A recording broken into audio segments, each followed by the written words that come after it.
दोस्तों, आज हम बात कर रहे हैं वर्ल्ड इनइक्वालिटी रिपोर्ट के बारे में, विश्व असमानता रिपोर्ट के बारे में, जो अभी हालिया में आई है। और उसका कहना ये है कि हमारे देश में गरीबी बढ़ी है, क्योंकि पिछले टाइम पे लॉकडाउन रहा है देश में हमारे, तो हमारे देश में लगभग जो गरीब हैं उनकी आमदनी कम हुई है।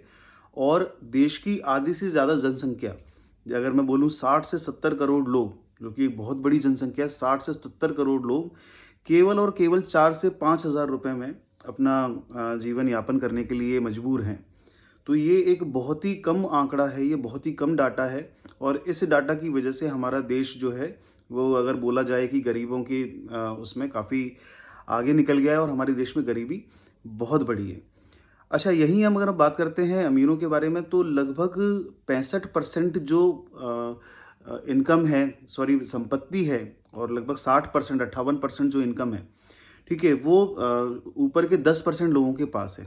इसका मतलब यहाँ से ये मालूम पड़ता है कि जो आमदनी है, जो इनकम है, या फिर जो प्रॉपर्टी है, वो एक बहुत बड़ी जो रेंज है, वो ऊपर के 10% लोग, जो हम कह सकते हैं हमारी जनसंख्या में जो ऊपरी 10% लोग हैं, उनके पास है।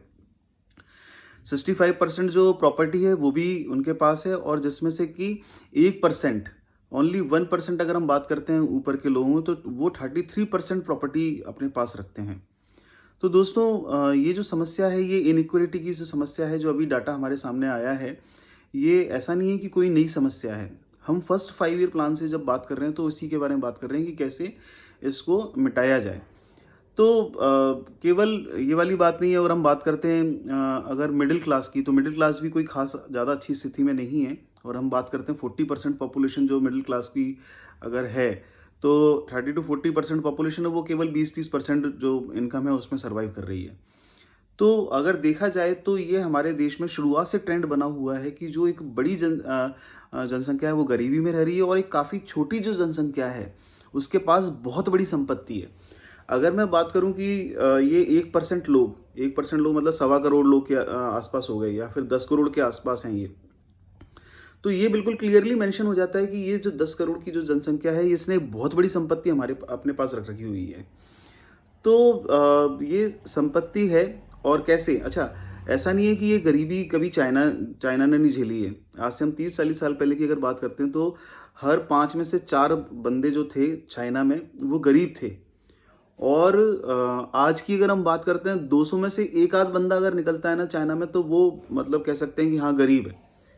देखो, मतलब चाइना ने भी अपना वो किया। मैं ये नहीं कह रहा कि चाइना को अगर रोल मॉडल की तरह देखा जाए, तो आप ये ज़रूर कह सकते हो कि इतनी बड़ी जनसंख्या, चाइना में हमसे ज़्यादा बड़ी जनसंख्या है।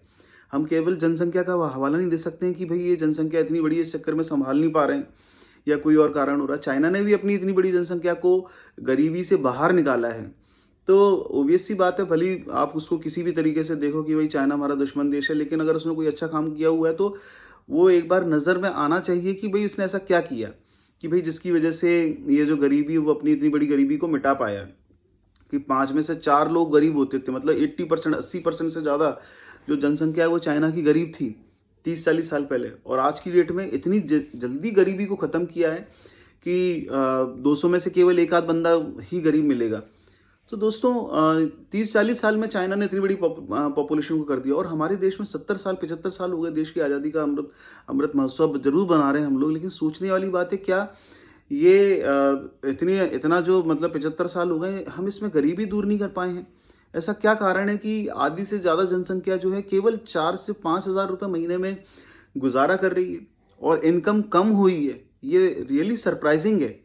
देखो, अगर मैं ये कहूँ कि बिजनेसमैन पैसे जब कमा रहे हैं, देखो वो तो हमारे देश के रत्न हैं। हमें उनसे कोई दिक्कत नहीं है कि वो पैसे कमा रहे हैं, और या फिर बिजनेस उनका मतलब वो कर रहे हैं, और काफ़ी बड़े लेवल पे बिजनेस कर रहे हैं, और पूरे वर्ल्ड लेवल पे कंपटीशन दे रहे हैं। तो ये तो एक प्राउड की बात है कि भाई वो इतना बेहतर परफॉर्म कर पा रहे हैं। लेकिन देश की बाकी की जो जनसंख्या है वो परफॉर्म नहीं कर पा रही है। इसके पीछे जो रीज़न है, वो रीज़नों को कैसे दूर किया जा सके? जैसे चाइना है, चाइना ने प्रोडक्शन को काफ़ी, उत्पादन को काफ़ी प्रमोट किया। हर जो लोग हैं उनको प्रोडक्शन से जोड़ा।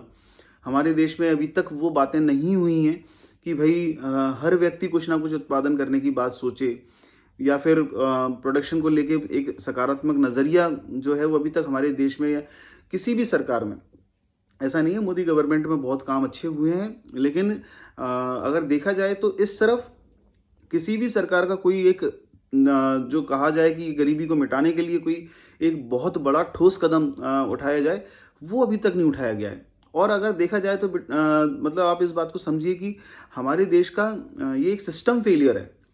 ये सिस्टम फेलियर है जिसकी वजह से देश में ये गरीबी जैसी समस्या 70-75 सालों में ही बनी हुई है। क्योंकि नेता आ रहे हैं, काम कर रहे हैं, अच्छा काम कर रहे हैं, लेकिन फिर भी ये चीज़ें, ये समस्या वहीं की वहीं बरकरार बनी हुई हैं। हम बेरोजगारी के बारे में बात करते हैं तो अनएम्प्लॉयमेंट भी 30-40% अगर अनएम्प्लॉयमेंट बना हुआ है, तो कहीं ना कहीं हमारा ये सिस्टम दोषी है इन सब चीज़ों के लिए। और ये जरूर समझ में आ जाना चाहिए कि कमी पॉलिसी बनाने में नहीं है।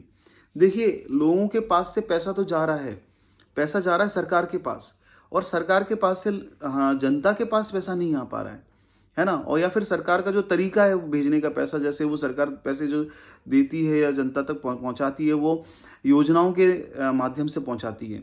अब वो योजनाओं का लाभ कौन ले रहा है, ये सभी लोग जानते हैं कि वो योजनाएं कागजों में सिमट के रह जाती हैं। हमारे यहाँ के पॉलिटिशियंस भी बहुत महान हैं, और पॉलिटिशियंस और जो ऑफिसर्स हैं उनकी मिली भगत में ये योजनाएं जो होती हैं, वो पैसा कहीं ना कहीं वो गोलमाल सब हो जाता है।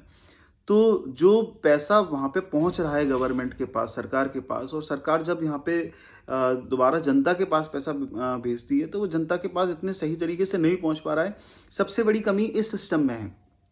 तो हमें चाहिए कि कुछ ऐसा सिस्टम डेवलप किया जाए कि जो सरकार जो पैसा ले रही है, या तो वो पहुँचे। 70 साल में आप पहुँचा तो नहीं पाए ना, तो कम से कम जो पैसा वहाँ पे है वहीं के वहीं रुक जाए।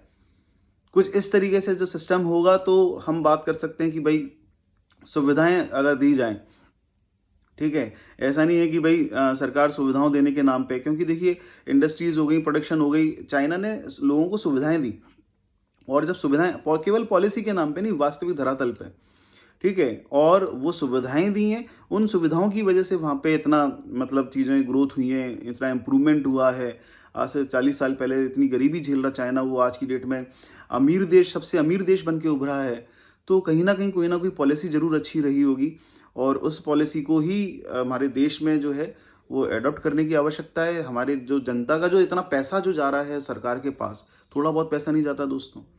आप ये मान के चलो कि एक व्यक्ति कम से कम 10 से 15 लाख तक टैक्स देता है अपने एक जीवन में। एक आम व्यक्ति के बारे में बात बता रहा हूँ, इतना टैक्स पे करते हो।